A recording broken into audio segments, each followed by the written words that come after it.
Olá para quem está nos assistindo, o meu nome é Ricardo, eu sou advogado e esse vídeo é o primeiro de muitos que vão ser disponibilizados para vocês aqui no site www.mcdadvogados.com.br.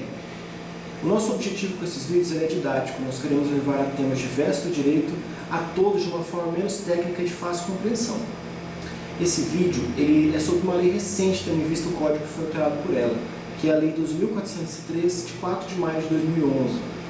Essa lei ela alterou o Código de Processo Penal, especificamente a parte das prisões provisórias. Primeiramente, é importante a gente frisar que a Lei 2.403 ela é uma lei processual. Portanto, a partir do fim de sua vacatio legis, que foi de 60 dias, ela começou a vigorar, aplicando-se inclusive a processos criminais e inquéritos que já estavam em andamento em 4 de julho de 2011, que foi o dia do final da vacatio legis da lei. Vacatio legis, para quem não conhece, o significado dela que é o período compreendido entre a data em que a lei foi publicada e a data em que essa lei entra em vigor. Esse é um prazo que ele é variável, às vezes está constando na legislação, mas normalmente ele está constando na própria lei. Nos diversos meios de comunicação, tanto leigos quanto jurídicos, houveram discussões a respeito da Lei 2.403, onde ela foi taxada por muitos, inclusive, como Lei da Impunidade, porque criou diversas formas de medidas cautelares e restringiu muito a aplicação da prisão provisória. Essas discussões elas existem desde antes da entrada em vigor da lei, mas foi necessário transcorrer de alguns meses para que nós pudéssemos analisar como que seria a aplicação dessa lei na prática para poder trazer para vocês de uma forma mais clara. A lei ela não trouxe nenhum tipo de impunidade, ela apenas buscou adequar o nosso Código de Processo Penal, que é de 1941, à Constituição de 1988. Porém, uma grande parte dessa lei ela já existia no ordenamento jurídico, ela já era aplicada por muitos advogados em tese de defesa, e inclusive em jurisprudência, em muitos tribunais, e inclusive nos tribunais superiores. A Lei 2.403, ela buscou colocar em prática ou regulamentar o princípio da presunção de inocência ou presunção de não culpa, onde a Constituição é clara em dizer que ninguém pode ser considerado culpado de um crime antes do trânsito em julgado de uma sentença penal condenatória. Alguns juristas contestam a aplicação absoluta do princípio da presunção de inocência, afirmando que essa presunção ela deveria terminar no momento em que houvesse uma sentença ou um acordo condenatório, tendo em vista que o caso já teria sido analisado por profissionais de grande conhecimento jurídico e que já teriam sido produzidas provas e teria sido dada oportunidade para a defesa. Eu respeito muito essas teses, mas eu discordo delas completamente, já que nós não podemos presumir jamais que um cidadão é culpado de um crime, mesmo que o processo já tenha sido julgado em primeira ou segunda instâncias, sob pena de irmos contra vários princípios constitucionais, inclusive o princípio do duplo grau de jurisdição. O nosso ordenamento jurídico ele é baseado no princípio da indúbio pro réu, assim como no princípio da presunção de inocência. E se nós analisarmos os dois em conjunto, nós vamos chegar à conclusão de que essa presunção ela jamais poderia morrer no julgamento de primeira e segunda instância, já que existem diversas penas que são aplicadas em sentenças, mantidas nos tribunais, mas são anuladas nos tribunais superiores. Os princípios que eu citei, eles são perfeitos. A sua aplicação tem sido um pouco banalizada devido à grande quantidade de recursos existente. Mas, para a gente resolver tal fato, não seria necessário acabar com os princípios, que são a base do direito, e sim fazer uma reforma nos recursos com a finalidade de tornar os julgamentos mais céleres. Passando por essa frase introdutória, que é necessária para que vocês compreendam melhor a lei, vamos falar principalmente das alterações trazidas pela Lei 2.403. Apesar dessa lei parecer pequena, as alterações que ela trouxe são muito grandes em relação ao sistema processual anterior. De início, a nova redação foi dada ao artigo 282 do CPP, trazendo a forma como as novas medidas cautelares elas devem ser aplicadas. Nesse ponto se destaca o fato de que as medidas cautelares elas podem ser aplicadas de forma isolada ou em conjunto. Ou seja, o que significa isso? O cidadão ele pode, ao mesmo tempo, ser compelido a apresentar-se mensalmente ao juízo e ficar proibido de frequentar certos locais no período noturno. Isso pode ser aplicado em conjunto com essa nova lei. Outro ponto importante é que, em caso de descumprimento da medida, o juiz ele pode até aplicar a prisão preventiva. Mas a lei expressa quando ela diz que essa possibilidade ela só pode ser aplicada em último caso. O que isso quer dizer na prática? Se ele descumpriu uma medida cautelar, o juiz tem que aplicar outra medida cautelar. A não ser que as medidas sejam ineficazes, aí sim ele pode aplicar a prisão preventiva. A lei ela também deixa claro que a prisão preventiva ela só pode ser aplicada quando não for possível a aplicação de nenhuma medida cautelar. Então, antes de você pensar em aplicar uma prisão preventiva, você tem que ver se não tem como aplicar nenhuma medida cautelar. Isso no começo. Nesse ponto, a gente tem que destacar a adequação dessa lei à Constituição de 88, já que a Constituição ela sempre tratou a prisão como última alternativa, como última ratio. Porém, a lei processual ela tratava a prisão provisória de uma forma um tanto banal, forçando os acusados a permanecerem presos durante a investigação, sem considerar que nem mesmo em caso de futura condenação eles ficariam presos. Outro ponto importante que está considerado nessa lei é a nova redação do artigo 300. Aqui a gente tem que destacar que a lei ela não vem sendo aplicada na maioria dos estados brasileiros, na maioria das cidades. Esse artigo ele agora é expresso quando ele diz que o preso provisório ele tem que ficar obrigatoriamente separado do preso definitivo. Antigamente, na redação anterior, essa previsão ela já tinha. Só que ela abria uma possibilidade para a administração mantê-los juntos quando não tivesse na prática a possibilidade de separá-los. Com a nova redação, o preso provisório ele não pode ficar junto do definitivo, o que é um avanço imensurável. Pensa você colocar um cara que está preso por causa de pensão alimentícia junto com um cara que já tem 15 condenações por homicídio. Isso não pode acontecer. Mas agora nós temos um problema prático. Marlon, e se a cidade do cidadão foi preso e não tiver duas cadeias, se a estrutura da prisão não permitir a separação? Vai uma dica para vocês advogados.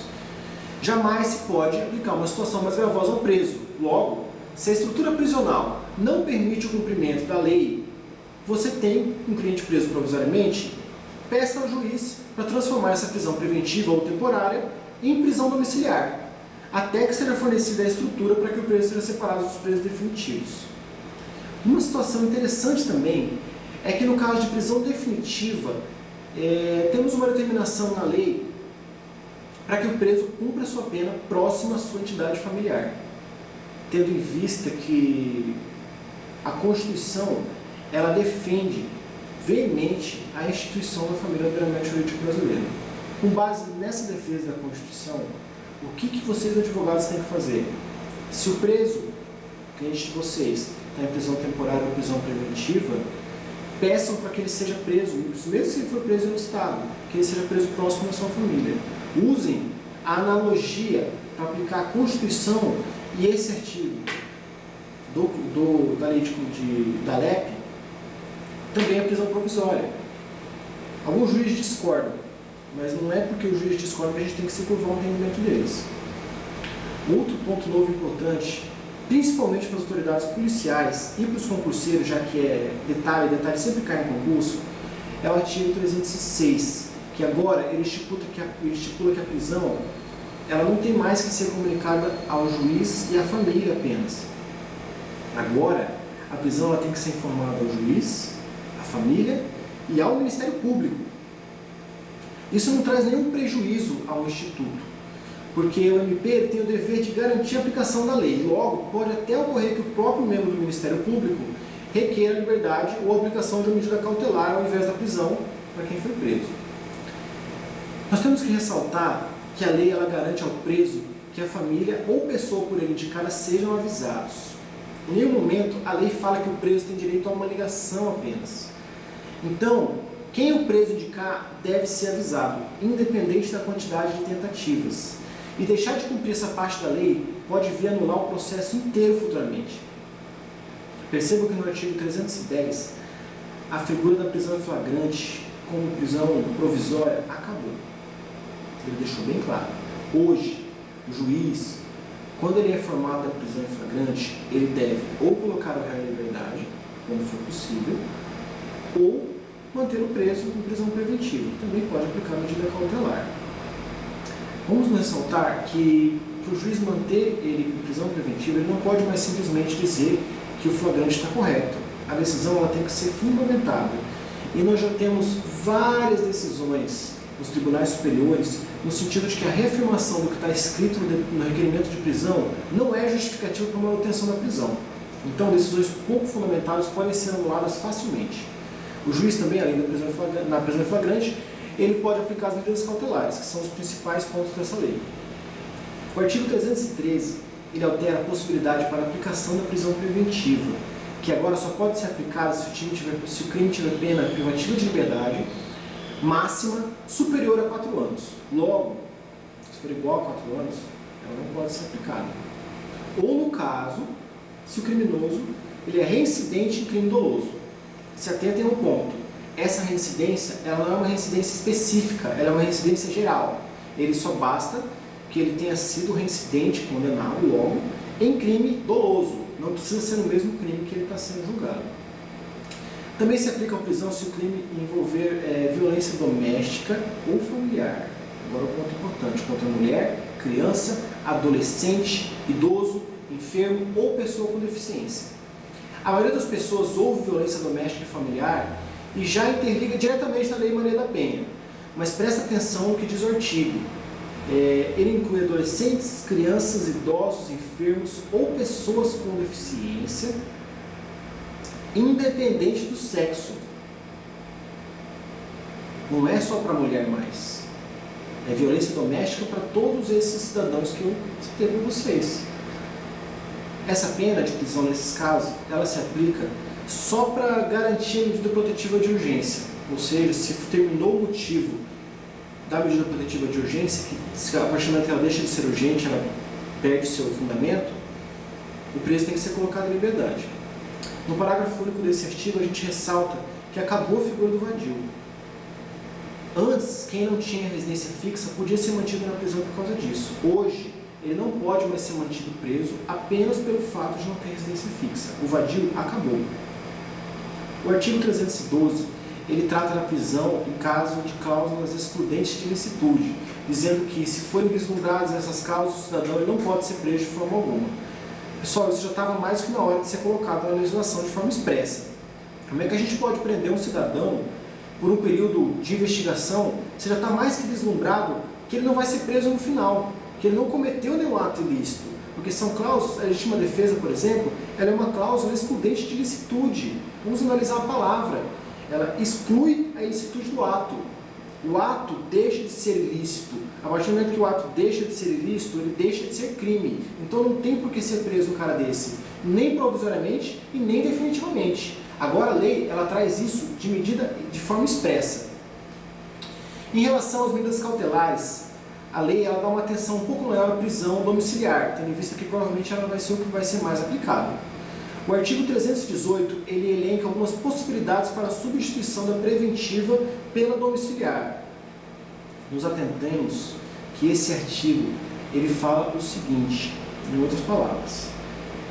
Quando você, juiz, vislumbrar que estão presentes todos os requisitos para que seja decretada a prisão preventiva, você tem que substituir essa prisão por prisão domiciliar se o agente for maior de 80 anos, ou tiver uma doença muito grave, ou se o agente for imprescindível aos cuidados de pessoa menor de 6 anos ou com deficiência física, se o agente for grávida com mais de 7 meses ou grávida em qualquer tempo se ficar comprovada a gravidez de risco. Esse artigo ele não enumera as possibilidades da aplicação da prisão domiciliar, e sim as situações em que a preventiva ela deve ser substituída pela domiciliar.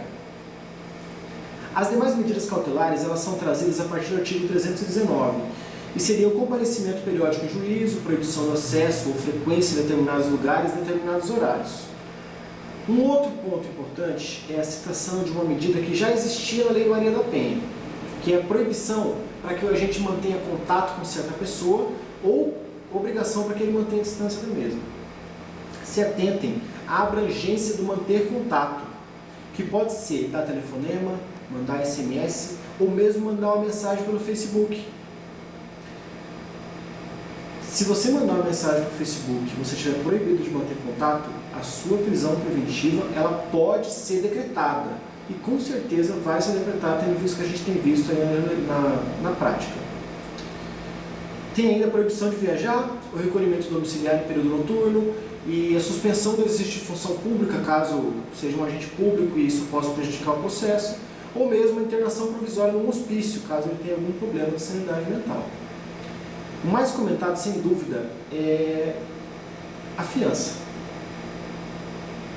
Antigamente a fiança era admitida em caso de prisão em flagrante. Agora, ela foi promovida ao posto de medida cautelar. A gente tem que ressaltar que o delegado agora também pode arbitrar fiança, mesmo em crimes com pena de reclusão, que é uma novidade, antes era só em crimes com pena de detenção. Hoje a fiança no Brasil ela já está alcançando patamares superiores ao dos filmes que nós conhecemos. Hoje já se pode aplicar no Brasil uma pena de fiança milionária. Se você aplica uma pena milionária, uma fiança que seja muito difícil de pagar. Uma coisa importante também que tange a fiança é o que está constante no artigo 335. Isso é muito importante, galera. Onde a recusa, o retardamento pela autoridade policial na concessão da fiança, ela pode levar o preso ou alguém em seu lugar a peticionar ao juízo que terá que decidir sobre essa fiança em 48 horas. Nesse ponto eu tenho um entendimento particular. Antes, uma das únicas exceções que tinham quanto à formalidade das peças era o habeas corpus, que pode ser impetado por qualquer pessoa. Agora, o legislador abriu para qualquer pessoa também a possibilidade de peticionar em juízo pedindo o arbitramento da fiança, caso tenha sido retardada ou negada pelo delegado, pela autoridade policial. Logo, se você não é advogado, você pode fazer um pedido para o juiz nesse sentido. Ou seja, a formalidade acabou. Porque quem não é advogado não tem obrigação de saber da formalidade das peças. Então, em qualquer coisa que você escrever, você pode fazer um pedido para o juiz informando que a prisão foi mantida pelo delegado, ele está retardando, está enrolando para arbitrar a fiança ou ele se recusou a arbitrar essa fiança. A fiança ela continua sendo para pagar as custas do processo e uma eventual indenização aos familiares. E ela é devolvida em caso de absolvição.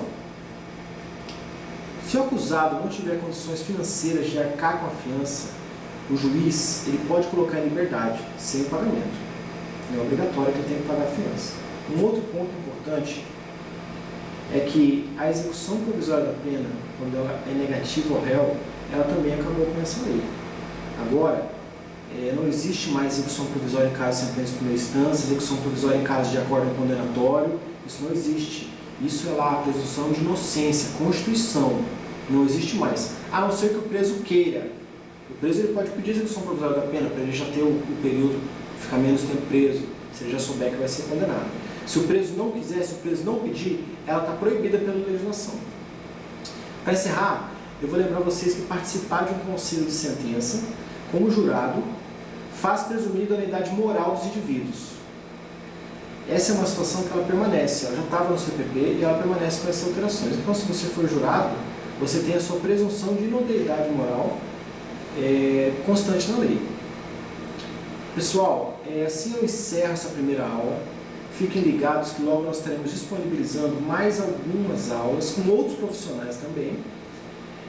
Logo nós teremos vídeos sobre direito trabalhista, direito tributário, direito civil, entre outros. Inclusive temos aulas sobre direito militar, tanto penal quanto administrativo, que é um tema que normalmente não é passado nas faculdades. Então, galera, até a próxima.